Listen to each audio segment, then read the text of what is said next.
Good evening. വേദിയിൽ ഭൂയിഷ്ഠരായ എല്ലാ ആദരണീയ വ്യക്തിത്വങ്ങൾക്കും സദസ്സിലുള്ള എല്ലാ അതിഥികൾക്കും നാദബ്രഹ്മ ഫൗണ്ടേഷൻ്റെ പേരിലും എൻ്റെ പേരിലും എല്ലാവർക്കും സുസ്വാഗതം.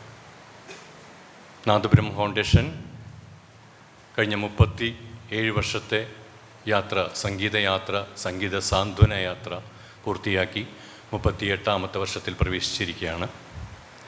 ഈ സന്ദർഭത്തിൽ ഒരുപാട് വർഷങ്ങൾക്ക് മുൻപുള്ള ഒരു ആശയമാണ് ജയ് ജവാൻ.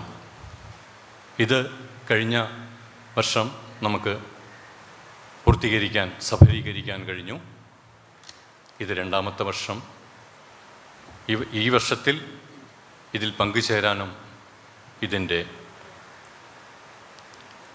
ഡെപ്ത് വർദ്ധിപ്പിക്കാനും നമ്മൾ വിളിച്ചവരെല്ലാം, എല്ലാ അതിഥികളും എല്ലാ ഒഫീഷ്യൽസും ഇവിടെ എത്തിച്ചേർന്നിട്ടുണ്ട്. അവർക്കെല്ലാം ഒരിക്കൽ കൂടി നമസ്കാരം. നാദബ്രഹ്മത്തിൻ്റെ സംഗീതയാത്ര നമ്മൾ ഇവിടെ എഴുതി വച്ചിട്ടുള്ള പോലെ മ്യൂസിക് ഫോർ പീസ് എന്നുള്ളതാണ്. സമാധാനമില്ലാതെ ഒരു സംഗീതവും നമ്മൾക്ക് ആസ്വദിക്കാൻ കഴിയില്ല. ദുഃഖത്തിൽ നമ്മൾ പാട്ട് വെച്ച് അഭിനയിക്കുന്നതൊക്കെ സിനിമയിൽ മാത്രമേ ഉള്ളൂ. യഥാർത്ഥ ജീവിതത്തിൽ നമ്മൾ ഒരു കാരണവശാലും ദുഃഖം വരുമ്പോൾ പാട്ട് വെച്ച് കേൾക്കാറില്ല.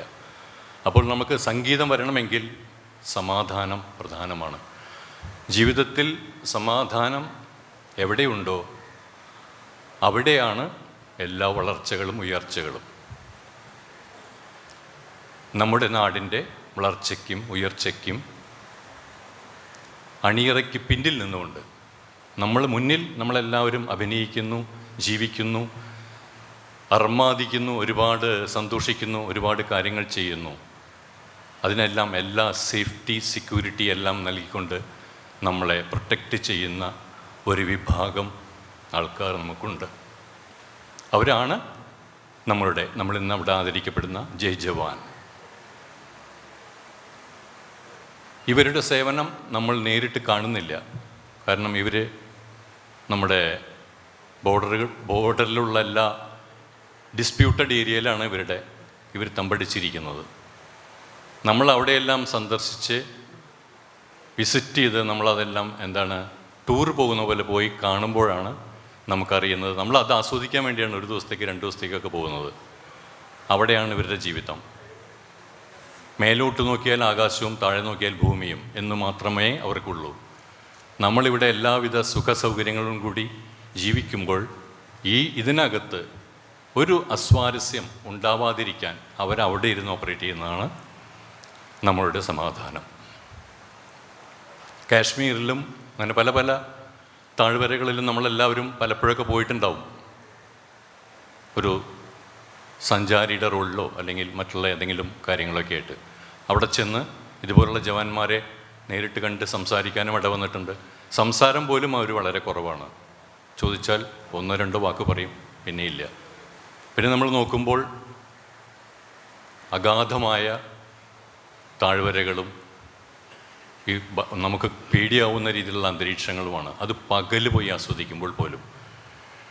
അപ്പോൾ രാത്രികളിലും നമുക്കെതിരെ നമ്മളെ കാത്തിരിക്കുന്ന മറ്റു വിപത്തുകൾക്കെതിരെയും നെഞ്ചുയർത്തി നിന്ന് നമ്മുടെ രാജ്യത്തിന് വേണ്ടി പ്രവർത്തിക്കുന്ന അവരെ ആദരിക്കുന്നത് ഒരു മഹത്തായ കാര്യമൊന്നുമല്ല, ചെറിയൊരു കാര്യമാണ്.